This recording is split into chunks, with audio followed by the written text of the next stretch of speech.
is already going, and I guess we can get started. Good morning. It's probably good to take a couple extra minutes anyways. I've got a lot to cover in a fairly brief amount of time. I've actually cut it way back, so I don't have to rush as much as I probably normally would. And part of our problem is I play video clips. I'm going to try to play one for you. And if that works all right, I might try to play a second. I don't know. We'll see. The subject I've been asked to address is one that's close to my heart, but it's not close to almost anybody else's these days, it seems. I think a combination of the fact that we're focused upon what's going on in our own culture, the degradation of that culture, the revolution taking place, together with the fact that for most people who would fall into a broadly evangelical or even reformed background, what we know about Islam, we learned from Fox News, which is better than MSNBC, but it still should not be the source of information that we as Christians would be utilizing to understand something as important as a major world religion that obviously has tremendous impact upon us, and that we can have opportunity of interacting with the followers of this religion. Now, sure, you can run into a Buddhist or a Hindu someplace, but obviously these days the issue of Islam is front and center, and there's a growing number of Muslims in the United States. It's not nearly as large as they would like us to think. When Barack Obama was first elected president, he said something about us having 9 million Muslims in the United States, while his own CIA said we had 2.7 million Muslims in the United States. So there are some exaggerations, but the reality is there is a growing Muslim population, and especially westernized Muslims really enjoy and want to have conversation with Christians about religious faith. I mean, we tie ourselves into pretzels trying to get secularists to even consider talking about spiritual things and eternal things. And you've got an entire group of people who would love to talk to you. Not just argue with you, but really talk to you. And in fact, they're very interested in why we believe what we believe. They certainly have objections, but they want to talk about it. And many of them are very, very open to that. But the problem is, a lot of us Christians, because of what we see, because of the horrific things being done by ISIS today, and Boko Haram, and Al-Shabaab, and there used to be this group called Al-Qaeda. They seem to have fallen off the radar. But because of what we see, especially the videos being produced in a very slick, high-tech way of these murderous people, the reality is most of us are afraid. We're afraid of the individual. We're afraid that they want to kill us. We're afraid that because we don't really know much about what they believe, that we'll end up causing offense without even having tried to do so. And as a result, if we have primarily fear and not love in our hearts for a particular group of people, that's going to make it real easy for us to find reasons to not engage those people in an opportunity of witness. So what I'd like to try to do in the time we have is just give you a very basic foundation for understanding the central aspects of what Muslims believe. This is by no means exhaustive, but it is fully introductory as far as that is concerned. But hopefully far more useful to a serious Christian than what you will absorb from Fox News, or sadly what is found in a lot of Christian material on Islam that seems to be just as wild-eyed as anything else. So let's take a look at a couple of important things here. We will start with the 5 pillars of Islam. Now, I'm going to be speaking primarily about Sunni Islam. The Sunni make up about 90% of the world's Muslims. And I hope you realize that only 16 to 19% of the world's Muslims are Arabic. Many of us just assume, the vast majority of Muslims are Arabic. The largest Muslim country in the world is what? Indonesia. Indonesia. And that is a Sunni Muslim nation. So I'm going to be looking primarily at Sunni Islam. Shiism is 10% approximately, and is focused primarily in Iran and a few other areas like that. Very important in world Islam, but a minority by any stretch of the imagination. And there are some deep divisions, strong divisions between Sunni and Shia. As you know, very often you will see warfare taking place, bombings of mosques. And in fact, I hope we realize, even though many of our Christian brothers and sisters are suffering at the hands of Muslims around the world, the vast majority of people who are suffering are themselves Muslims. The vast majority of the people that ISIS kills are Muslims. And so that's something to keep in mind. Anyway, the 5 pillars of Islam, which would really describe all of Islam, even though there'd be some differences in understanding between the Sunni and the Shia, begins with the Shahada. The Shahada is the confession of faith. It is the central affirmation of Islam, that there is only one God worthy of worship, and Muhammad is his prophet. To become a Muslim, you have to say the Shahada, but you have to say the Shahada in Arabic. You cannot say the Shahada in your mother tongue. If you don't speak Arabic, then you must be walked through it by a Muslim witness who will help you to say this. But this is how you become a Muslim, is by saying the Shahada, La ilaha illallah wa Muhammadan Rasulullah. Now, you might say, did you just become a Muslim? Would they consider you to have become a Muslim because you've said the Shahada 1,000 times in your life? Of course not. There are different lists, but about 7 things that have to accompany the saying of the Shahada for it to be considered valid. And obviously, one of those is you have to truly believe what you're saying. And I do not believe that Muhammad is a prophet, and I do not believe that Allah is God. So what I'm going to try to do is I want to show you people becoming Muslim. And that's what my clip is going to be. I'm going to tip my computer up, aim the speakers at you. I've already maxed out the volume. And hopefully you'll be able to make out enough of it for it to be useful to you. But we'll see how this will work out here. And let's give it a shot here. Yeah, that'll help for now. Can you stand for me? Just stand for me. Come right here, please.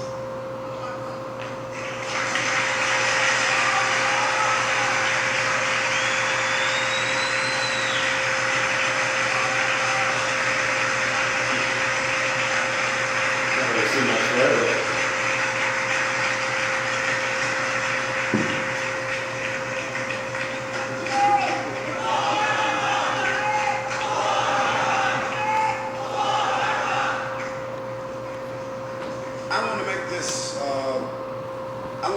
Transition or this transaction, because this is what it is. These are human beings that's making a transaction with God. They're not making a transaction for us. They're making a transaction with God and a transition in their lives. So I want to make this easy for them. We have a gift for them, and we're going to give them this gift. Now the gift that we're giving to them is something that will help them on their way. One, it's a copy of the Quran with the transliteration of the meanings. Secondly, it's a short, easy to read, authentic biography of the Prophet Muhammad. Thirdly, it is a set of 7 books.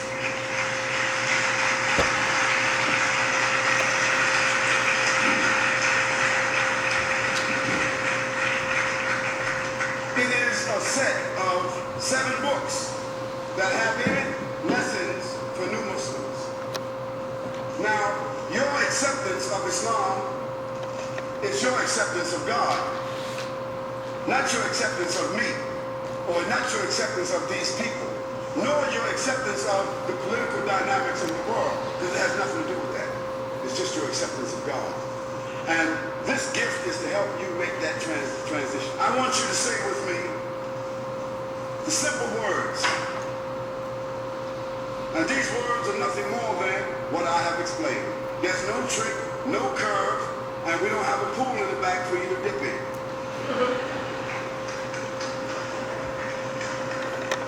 But let's say the words. Let's just go over the words called the Shahada, the bearing of witness.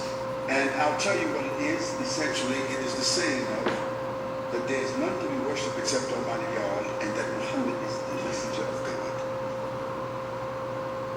Saying that word and then adding to it, I testify, or I declare, or I announce that there is none to be worshipped except Almighty God, and that I testify, or I declare, or I announce that Muhammad is the messenger of God, brings you all into the transition of Islam. From that point, it's your sincerity, it's your acts of worship, it is your commitment that will make the difference.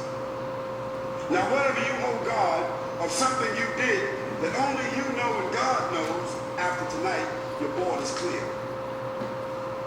Because God is the forgiver of those that come back to him. But whatever you owe somebody, money, rent, or loan, you still owe that. Is that fair? Okay, please, just say after me the words, La ilaha illallah Muhammad Rasulullah Ashhadu an la ilaha illallah wa ashhadu anna Muhammadan abduhu wa rasuluhu sallallahu alayhi wa sallam. Ameen.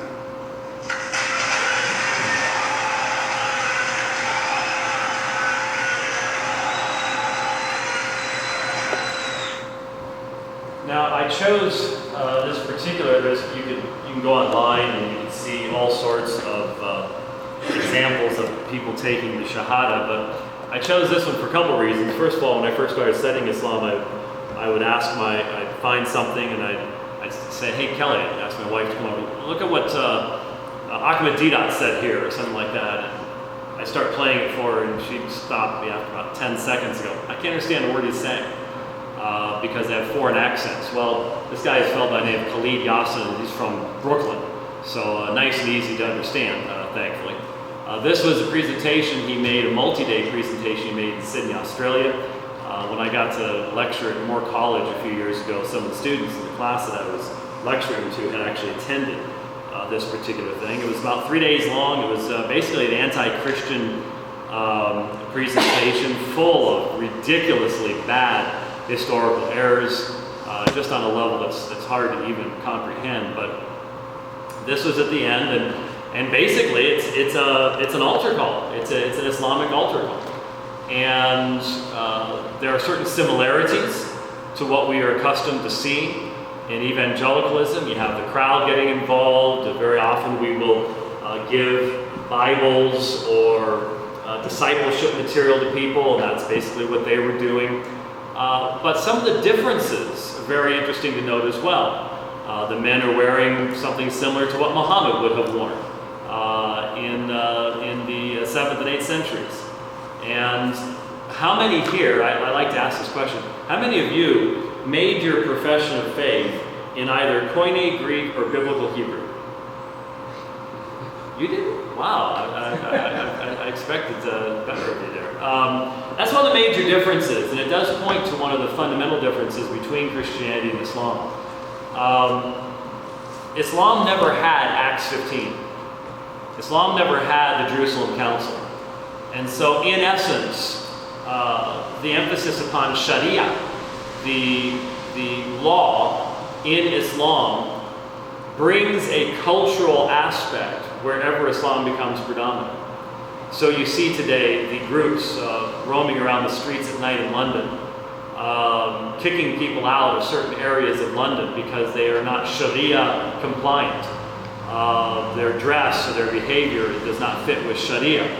And very often the Sharia is extremely related to cultural norms of really 7th century Arabia. And that is what's causing a lot of the problems in the world as far as that is concerned. And so that is how you become a Muslim. Now, what he didn't explain to the Muslims, and I think he should have, is there's no way out once you do this other than death.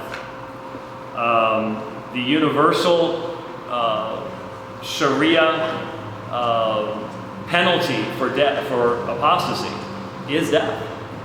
And I think personally that should probably be explained to people before they do that. I'm going to go ahead and try a second clip here real quick and see if I can make this work for you.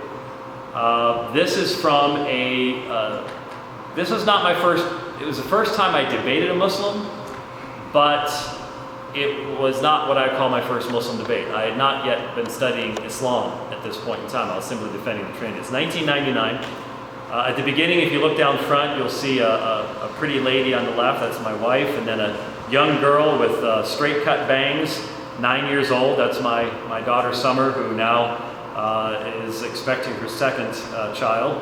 And so it's been a while. But I like to play this one, and I hope it'll be loud enough for you to hear, because of the nature of the objections that the Muslim raises to the deity of Christ. I want you to ask yourself the question before I respond. I only had a very brief period to respond, but ask yourself the question, how would you respond to this Muslim's objections? Obviously, he's not from the United States, he's a foreigner. This will give you some idea, I think, of some of the mindset that some Muslims have let me see here.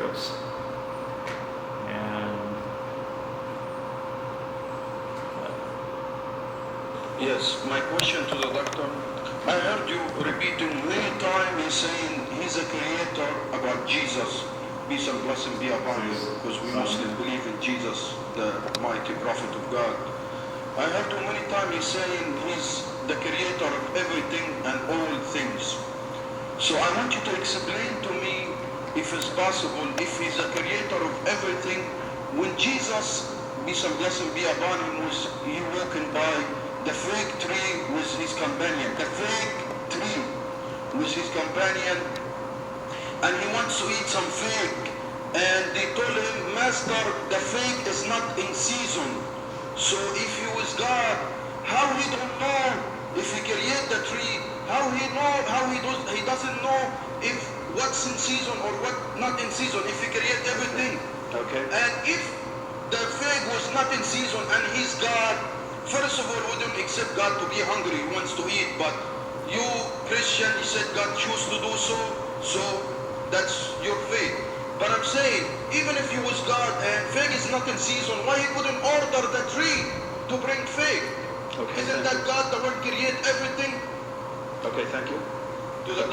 He did so because the fig tree represented the people of Israel, and he made the application. The people of Israel look like they have fruit, but they do not. It was a clear application that he made. Secondly, he did eat food because the word became flesh. He became hungry. He became tired. Because as the New Testament, as it was written, clearly indicates, Jesus Christ was the God-man. The eternal Logos became flesh and dwelt among us. He was a true man. He ate food. He became tired. He slept. He grew, etc., etc. Christians have always believed that. Why? Because we believe all the New Testament teaches. Okay, well, I think we managed to sneak through two of the videos there. That helps. We're not going to do any more, so if you want to kick the arrow back on and keep it, I'll speak louder. But that gives you an idea of the common understanding that many Muslims have. In fact, we'll discover that's actually an objection the Quran makes against what we believe. That Jesus, since Jesus ate food, that clearly demonstrates he was not truly God, so on and so forth. But most of us listen to that kind of objection and we're like, well, Jehovah's Witnesses have better objections than that. But you gotta understand, this man has come from a nation where he's probably never encountered a Christian who had almost any meaningful knowledge of the Bible, theology, and I think he's asking a very honest question. I think he's wondering, how can you people believe these things?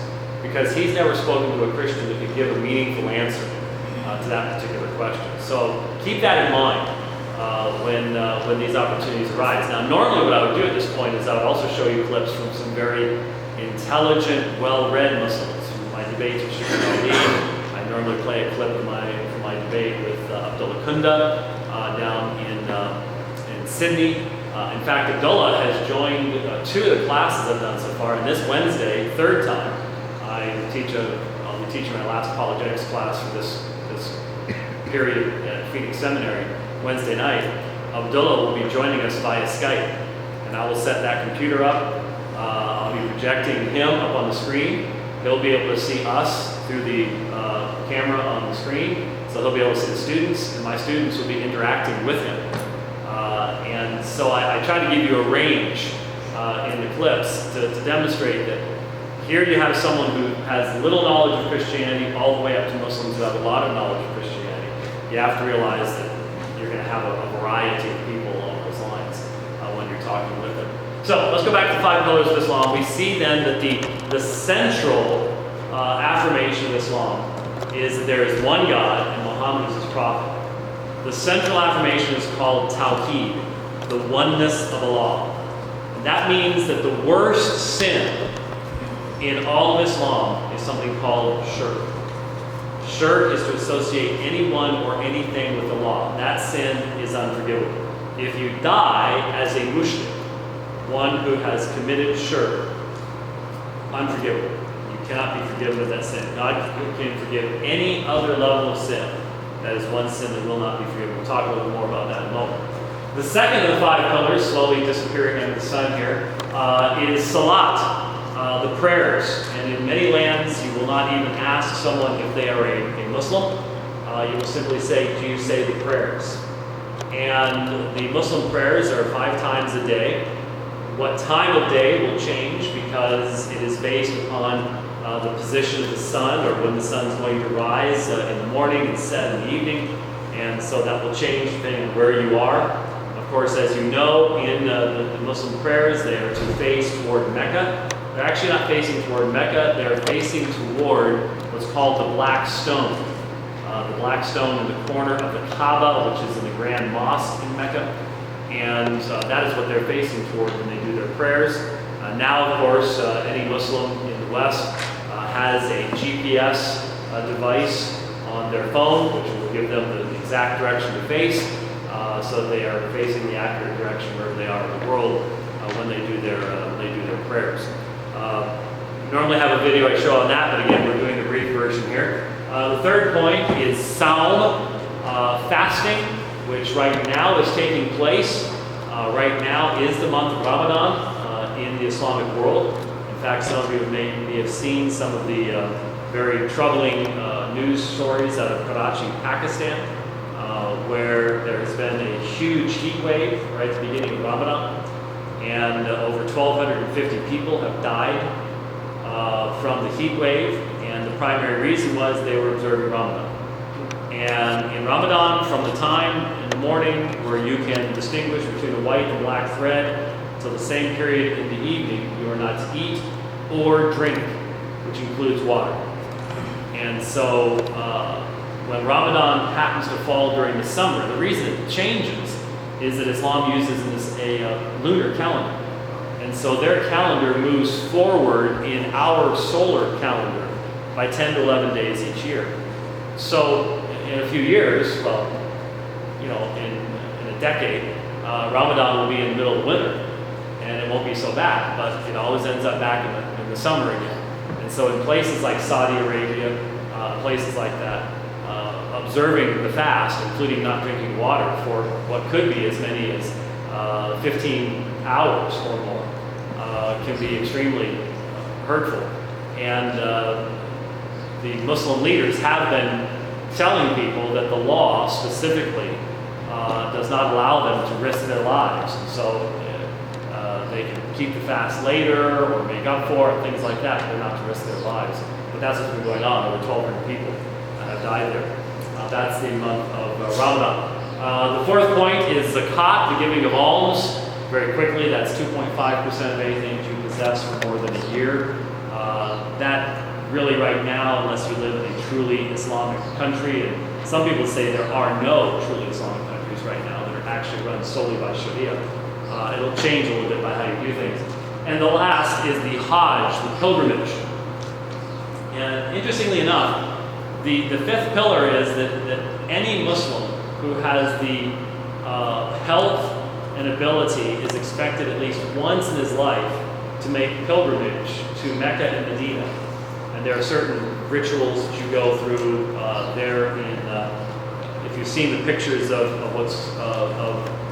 tens of thousands of people circumambulating, walking around the Kaaba in the Grand Mosque. That is one of the various things that you do as a part of Hajj. Well, as of about, 10 years ago, given that Saudi Arabia only allows a certain number of people in for Hajj each year, someone ran the numbers, it would be impossible for the fifth pillar to be fulfilled.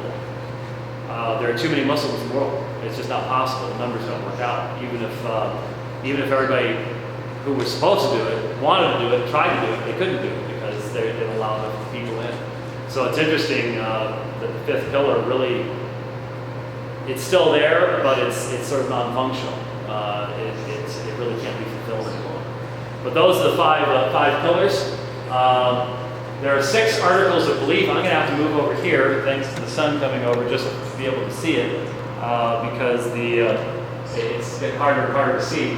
But belief in Allah is number 1. Number 2, belief in all the prophets and messengers. Muslims believe that there have been many messengers. They believe Jesus was a messenger of God. They believe that Moses was a messenger sent from God, that there have been literally tens of thousands of messengers sent from God. God sends a prophet or a messenger to each major people group, and they all teach monotheism. They're all bound together by La ilaha illallah. There's only one God. Not by the second part about Muhammad. He's the final prophet, but they're all bound together by the belief of the oneness of God. Belief in angels, including the jinn.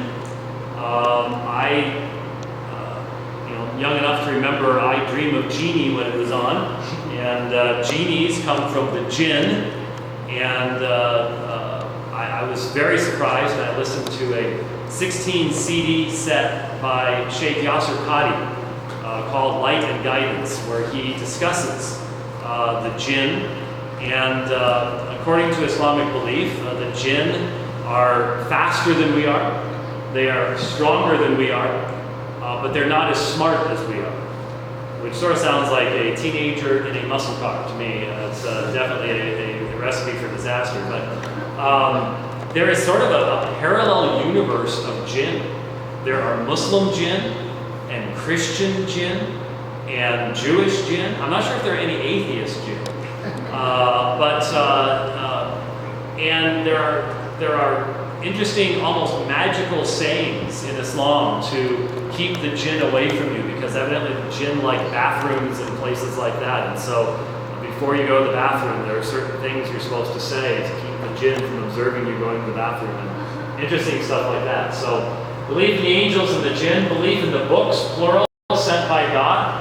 The Quran plainly teaches that the Torah and the Injil, the law and the gospel, were sent down by Allah.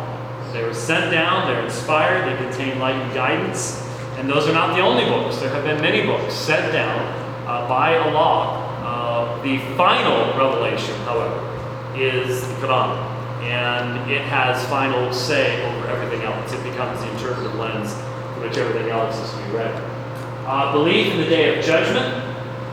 There will be a day of judgment. And everyone will answer for their sins on that day. There are vivid pictures of hell throughout what's called the Hadith. The Hadith are the sayings and actions of Muhammad and his companions, collected into large volumes of work that the Sunni Muslim have 6 authoritative collections of Hadith. The 2 most authoritative are called Sahih al-Bukhari and Sahih Muslim. Together they are 8 and 9 volumes in Arabic and English. So we're talking about tens of thousands of sayings. This becomes the basis of the Sharia, of the Islamic law. And of course there's all sorts of disagreements amongst Muslims as to how to interpret these things, so on and so forth. But they are very, very important. And you really could not interpret the Quran without the Hadith. And in the Hadith you have tremendously vivid pictures of hellfire and the life in hell. Dante had nothing on Muhammad, believe me. Very, very clear. And then belief in destiny, or qadr. Now qadr is an Arabic word which means power. And, but it comes to mean predestination. And it is believed amongst the Muslims that 40 days after conception, an angel comes and determines your sex. There's a little scientific problem there, but writes down for you whether you can be male or female, whether you're going to be successful or not successful, happy or sad, the date of your death, and whether you're going to have your hell. It is all determined by qadr, and it is all determined by God from the beginning, and that's it. So you will hear Muslims very often saying, Inshallah, if God wills. And there is a very strong strain of fatalism within Islam. And you might say, well, how's that different from what Christians believe about predestination and election? Well, Allah is totally transcendent. Allah would, for example, never enter his own creation. And there's no concept of the idea that everything that's happening in creation is going to glorify Allah. So it's not that like God, it's not like Allah has created everything to resound to his glory, and therefore everything works together for good and love God, all the rest of that kind of stuff. That would require Allah to be intimately involved in the creation. They don't allow that. So it becomes a fatalistic thing. It's really just arbitrary.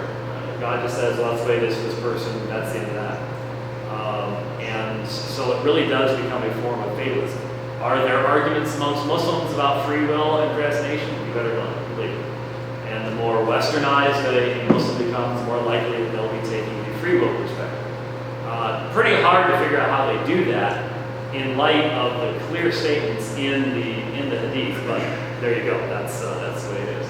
Now, on the screen, wall, sort of barely visible there, is Surah 112, Surah Al-Ikhlas.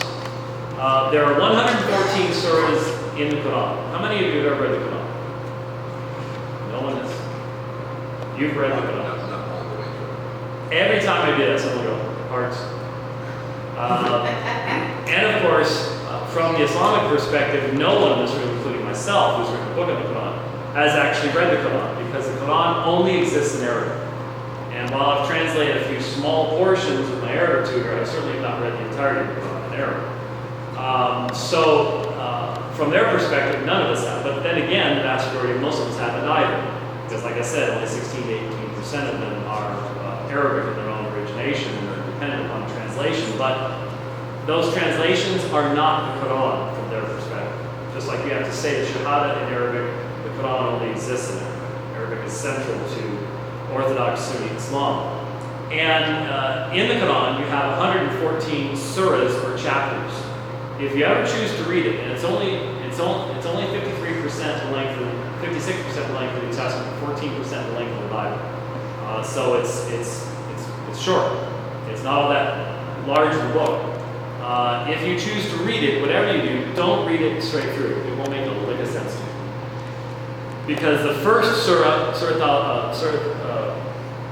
Al-Fatiha, is an opening 7-verse prayer. And then the next surah, the cow, Surah Al-Baqarah, is the longest surah. And then Surah 3 is a little bit shorter, and Surah 4 is a little bit shorter, and Surah 5 is a little bit shorter, until you get to 114. Here's 112, that's all of it, so it's only 4 verses long. And it's organized by length of the surah. So what that means is if you read it straight through, you're bouncing back and forth between different periods in Muhammad's life. And even if you happen to have taken the time to have learned something about Muhammad before you get started, which does help to understand what's going on, if you're bouncing back and forth between different periods in his life, it's not going to make any sense. And even if you know that, it's still going to be very difficult to follow if you read it chronologically. In my book, What Every Christian Needs to Know About the Quran, I reproduced a little chart that gives the best guess that we can give as to what the chronological order of the surahs are. So at least if you follow that, you'll have some type of context to follow. But even then, there are entire sections of the Quran that nobody, including Muslims, have any real idea what the context or background to it is. And it can be very, very, very difficult to follow the Quran. But Muhammad in the Hadith said that to quote this surah is to quote a third of the Quran. Now, what did he mean by that? Well, this is about as close as you're going to get to a creedal statement in the Quran. And you'll notice that what it says, say he is Allah, the one and only, Allah, the eternal absolute. The third ayah or verse is Lam yalid wa lam yulid in Arabic. He begetteth not, nor is he begotten, and there is none like unto him.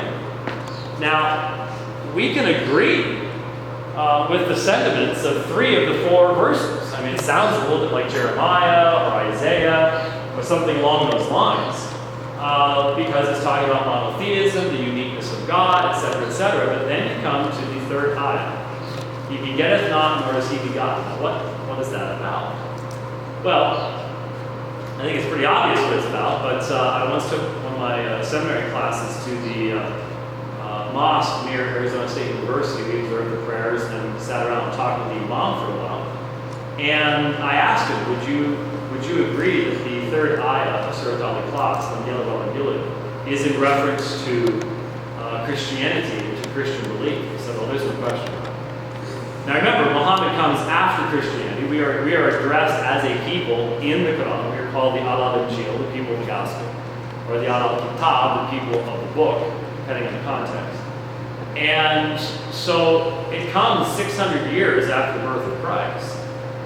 So it has to interact with us and interact with our scriptures. And so here is one of the places where it interacts with us, and it's in one of the most important sections of the Quran that speaks about the uniqueness, the tawheed of Allah, and yet says, do not believe that he is begotten or that he begets. And so there is a fundamental divide that will always exist between any believing Muslim and any believing Christian. And it's based upon what we believe about Jesus being the Son of God. Now, did the author of the Quran understand what we believe by Son of God? I don't think that he did. I don't think that he did. But that's another issue. So Surah Al-Ikhlas, very, very, very important. Now, I mentioned the one unforgivable sin in Islam is shirk. S-H-I-R-K, shirk. And shirk is the violation of tawheed. Tawheed is the central belief in Islam. To violate that one central belief is to violate the most important aspect of Islam. And you'll see here in Surah 31:13, O my son, join not in worship others with Allah, for false worship is indeed the highest wrongdoing. And in Surah 6:1, praise be Allah who created heavens and the earth, made the darkness and the light, yet those who reject faith hold others as equal with their guardian Lord. So both are speaking of the concept of shirk, the association of anyone or anything with Allah. Now, almost all Muslims in the world believe that we commit shirk in our worship because we are associating a mere person, Jesus, with Allah. And so the vast majority of Muslims in the world will identify us as mushrikun, those who are committing or have committed shirk, or idolaters. I've had many Muslims say that I am a tritheist, I am a polytheist, I believe in 3 gods. When I debated Yusuf Ismail, an attorney in the Juma Masjid in Durban, South Africa last year, used to be the largest mosque in the Southern Hemisphere. They have room for 3,200 prayer mats in this mosque there in Durban. He straight up said, I know you say otherwise, James, but I believe that you are a polytheist. And they believe this because that's what the Quran says we are. The Quran over and over again says, say not 3. It is better for you. If I had time, I would read through all of the passages in the Quran that specifically address us and say, do not say 3. There is only one God, Allah. Every time it says do not say 3, the very next phrase is, there is only one God, Allah. So it's very, very clear that the author of the Quran believed that we were polytheists and believed that we believed in 3 gods. When you dig a little deeper, what you discover is what the author of the Quran thought, who are the 3? There's only one time that the Quran ever mentions the 3 in one place. It's Surah 5, 116. And there it is Allah, Mary, and Jesus. It seems very clear to me that the author of the Quran did not understand the doctrine of the Trinity, that for Muslims today, the Holy Spirit is the angel Jibreel. And never does it say Father, Son, and Holy Spirit anytime in the Quran. The author of the Quran did not understand what the doctrine of the Trinity was, even though he's writing. Muhammad dies at 632. Now there are some theories that there were other authors and things like that. Obviously, Muslims don't believe any of that. But still, the point is that the Trinity was well known by 632. And even if it was wrong, God at least knew what it was and could have refuted it accurately, but He does not in the pages of the Quran. And so this whole issue of the accuracy of the Quran, very, very important in the debates that I do, the issues of the content. But what you need to understand are the barriers that you face in attempting to present the gospel to Muslims. And this is really one of the biggest ones. And that is the Muslim thinks you are calling them to commit shirk. And if they die as a mushrik, there's no forgiveness for that sin.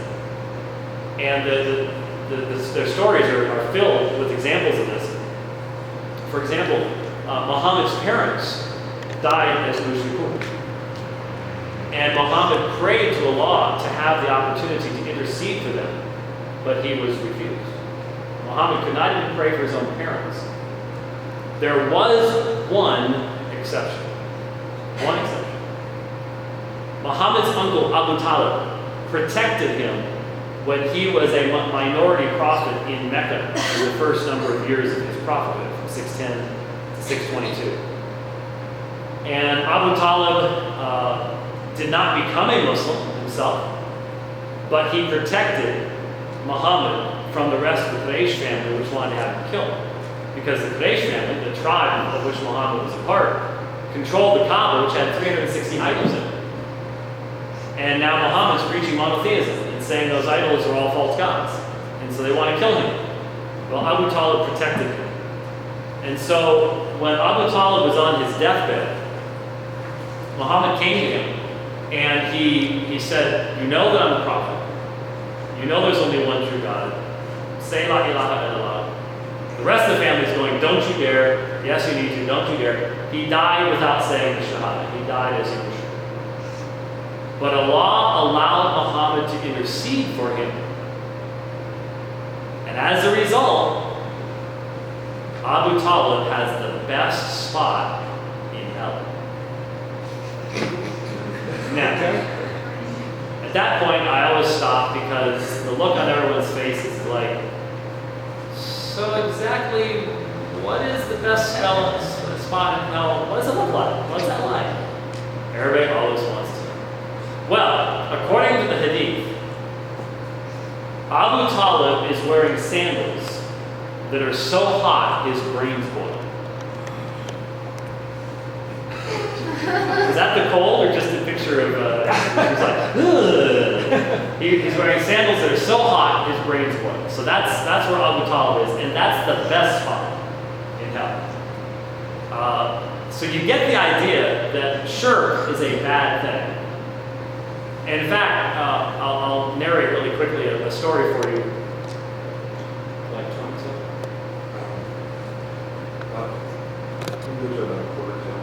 Okay, I'll shoot for 20. Maybe some questions. I'll narrate a quick story to you. One of the hadith is, all of you know I'm a cyclist, and what I've done over the years is I recorded all those Sahih al-Bukhari and Sahih Muslim, all those volumes of hadith to MP3, so I've actually listened to all of them. Many times, actually, for many of them, because they're repeated often. And so, one of my advantages in talking to Muslims is I'll narrate hadith to them like they're imams, and they're like, they've never met anybody that's read the Quran numerous times, and so on and so forth, so it makes for great conversations. But one of the hadith that is very popular amongst Muslims is about a Jewish man who was a mass murderer. He had killed 99 people. And so he goes to a priest and he asks the priest if his repentance would be accepted by God. The priest says no, and so he kills the priest, and now he's killed 100 people. So he goes to a scholar and he asks the scholar, would my repentance be accepted by God? I don't know if the scholar knew about the priest or not, but he says, go to such and such a city. The people there are wise and good. They'll tell you what to do so that your repentance will be accepted by God. Well, while he's on his way, the time for his death comes. Remember, it's written on your forehead, the day you're born, the exact moment you're going to die. And so he drops dead in the middle of the road. And an angel from paradise and an angel from the fire come and argue over his soul. You would think the angel from the fire would have a slam dunk here, but the angel from paradise says, well, he was going to find out about repentance. And so Allah decrees that if he's 1 cubit closer to the city he was going to than the city he was coming from, it'll go to paradise. And then Allah causes the earth to shrink between the man and that city. So he's 1 cubit closer, so he goes to paradise. Now, when you hear that, what you come to understand is God's law is something that can be put aside. God can simply forgive sin. Any sin. Mass murder. Except for one. And that's shirk. So if someone could be a mass murderer and God will still let them into paradise, but the one thing no one will ever get into paradise is if they're one who commits shirk. And if Muslims think you are inviting them to commit shirk by believing in Jesus, you can see why that is a huge barrier. A huge barrier to them. Very quickly, the other 2 barriers are to be found by looking at this text from the Quran.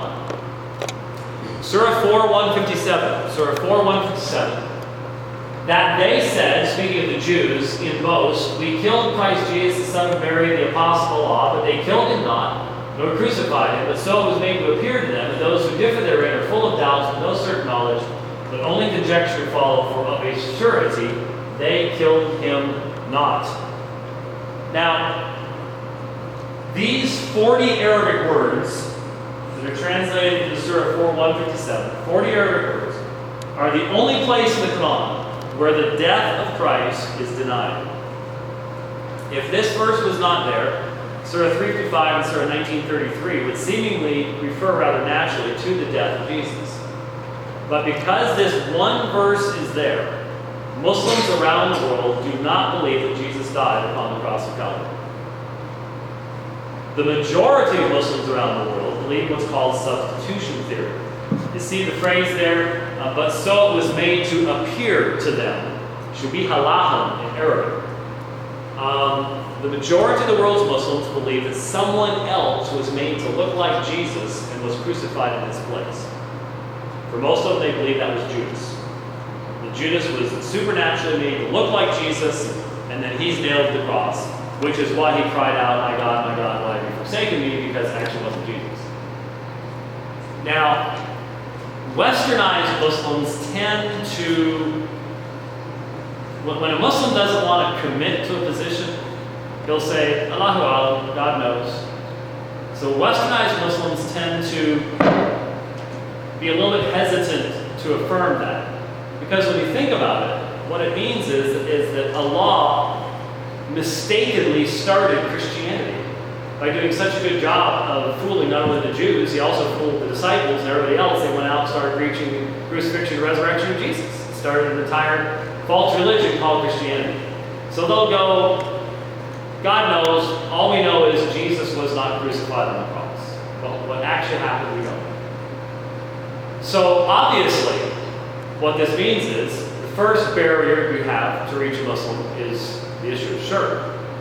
Now, if you don't have the crucifixion, you certainly don't have resurrection, you don't have redemption, you don't have the very heart of the gospel itself. And so the second barrier is the Muslim rejection of the historical reality of the crucifixion of Christ himself. That's a huge issue to deal with. The third objection, by the way, since I don't have a slide for it, but I'll get to it in a moment. The third objection, which is one that you have to deal with many groups today, is the belief on the part of Muslims that our scriptures have been correct. You could almost expect that one coming. It's the 8th article of faith translated into the Muslim experience. I think it's not overly difficult to make a strong case from the Quran that the Bible has not been changed. The Quran says there is no changer of the words of Allah, literally is what it says, and yet it says that both the Quran and the Injil were sent down by God. So, but ever since 1864, the book that was published then called Itzar al-Haq, that has had a huge impact on the worldwide Muslim population. And since then, they are just absolutely convinced that our scriptures have been fundamentally compromised and changed, even though they're generally not aware of the history of their own text. And if you want to see how all that plays out, there are 2 debates on YouTube you might want to look up. One took place in London, and one took place in Pakistan, South Africa. 2 different Muslim apologists, where we discuss the transmission of the text of the New Testament versus the transmission of the text of the Quran. And so you might find those to be interesting to look at. But we certainly don't have time to be revisiting all of those things today. So the 3 barriers then, remember what the 3 barriers are. Shirk, the denial of the cross, and the assertion that the scriptures have been corrupted. Pretty much in every situation, one or more of them will come up, and we'll all end up evolving back to that third one, really. Because if you try to give any biblical text, there's going to be a question on their part of the validity of that text. All right? So, Surah 4, 157. I'm going to skip past these so we can take some questions. Okay, I did actually have these here. I forgot about these.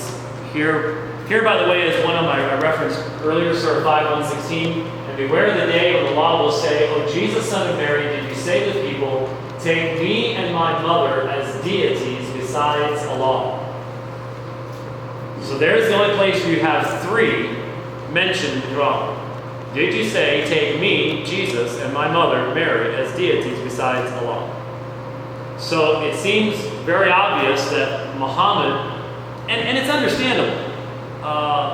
As a young man, he would go on caravan up into Syria. If he had looked into a Syrian Christian church, say around 590, what would he have seen? He would have seen representations of God. He would have seen crucifixes. What wouldn't he have seen that would have made? What would he have seen that would have made any sense to him? He would have seen representations of a dove. But what's that going to say to a kid from Mecca? But what he would have seen was a lot of pictures and statues of Mary with a baby. And given his background of the fact that there were many situations of the gods in the Kaaba where they would be married and have children, it seems his understanding was that what the Christians believed was that Allah married Mary and they had a kid named Jesus, and that's the Christian Trinity. So here you have, "O Jesus, Son of Mary, did you say to the people, take me and my mother as deities besides the law?" Only place where the three are mentioned in the context of the Quran. Now let me just go toward the end here and take some, see if we got a few moments here for a couple questions. Here is a video, don't worry, there's no sound, sort of hard to see, but this is June 30th, 2007, Glasgow Airport in Scotland. You can see smoke coming up here. In a second, it's going to zoom in, you can see the fire here. The second is going to show you the people at the check-in gates, rushing away from the gates and being evacuated. This was a jihad attack on the airport in Scotland, in Glasgow. And it certainly struck me because I've had the opportunity of ministering in Glasgow a number of times at the Reformed Baptist Church of Anniesland, in Handyside. There, if you've ever tried to witness to Glaswegians, next to impossible to understand the word they're saying. We did a thing where we offered tea and stuff, and people would come in off the streets and you'd sit down and witness to them. I sat down across from this guy. I had to ask Jim Handyside to come over and do translation because if that was English, beyond me. It was frustrating because it's like, anyway, Jim Handyside, wonderful guy. Probably, I was sitting in this front room once, and I had preached that evening in his church, and at one point I had broken out into my Scottish brogue. I was speaking to the men, and I wanted to understand what I was saying, as I was preaching. And so I said to him, Brother Handyside, what do you think of my Scottish accent? And he goes, well, to me it sounded like a mixture of Pakistani and Italian.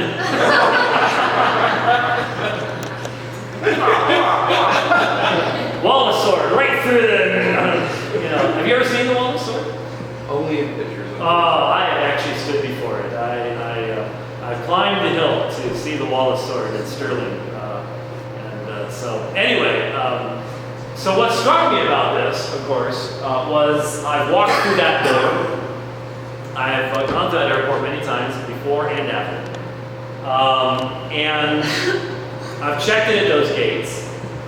And the two men in the car had filled it with flammable liquids, and what they thought was going to happen when they pressed that button was that flammable liquid was going to ignite, it was going to fly in there and consume all those people staying at those gates checking in for their flights, where I've stood myself. So when something like that happens, it sort of catches your attention. What's interesting to note is that those two men who did that, they weren't down and outers. They weren't poor people. They were both National Health System physicians. They were doctors. Now, they were the only two that died. They died of their burns about 10 weeks later. That's a rough way to die. But the point is that theology matters. And in Islam, you have a holy God, you have a law, you have vivid teaching about hell, but you have no mediator. They've been robbed of the mediator. And in that instance, the only thing that put on, the only assurance that you can ever have that you are going to be able to go to the presence of Allah when you die is if you die committing jihad. So they were convinced that's how they could have peace with God. Theology matters, and it matters in this instance especially because Muhammad did not understand Christianity, and as a result, the perversion that he taught robs people of having a way of knowing God. So there you go. That is a very, very quick, brief introduction to just some of the central issues in regards to Islam. Anything you'd like to have clarified in just a minute or two here before the end? I was reading stuff about this Zudi Jasser, I think we also lives in Phoenix, trying to do a reformation of Islam in the United States. Anything about that? I mean, it seems insane to me. Well, I'm not sure what's insane about it, but if what you're asking is there any real basis within Islam for there to be a major reformation. No, there isn't. That's the problem. The sources upon which Islam is based are self-contradictory sources. That's why you can have modern Muslims appealing to the very same materials that ISIS appeals to. Because, like I said, I've read Bukhari Muslim, and I can see how both sides make their cases because the materials are self-contradictory. There are obviously people who recognize that if Islam is going to live in the modern world, that it has to have a reformation, but the problem is it does not possess within itself the ability for reformation. So that's where the problem is. Yes, sir. Is there any prophecies in the Quran or that? There are places that people will point to which they turn into prophecies. There's one where there's some prophecy about the Romans and the Persians and their wars and stuff, but nothing of any that comes close to having any particularity. I mean, if you prophesy that the Romans are going to beat the Persians within the next 10 years, well, it went back and forth. It's easy to fulfill that kind of thing. So you don't have the kind of predictive prophecy that you have in Scripture. Yes, ma'am. Would you suggest that women evangelize to Muslims? Because we have seen a few at the temple, but I'm never sure if it's appropriate for me to do so. Well, I'm very glad you asked that. To reach Muslim women will be up to our women, because the Muslim women will not speak to us. That is a complete violation of their social norms.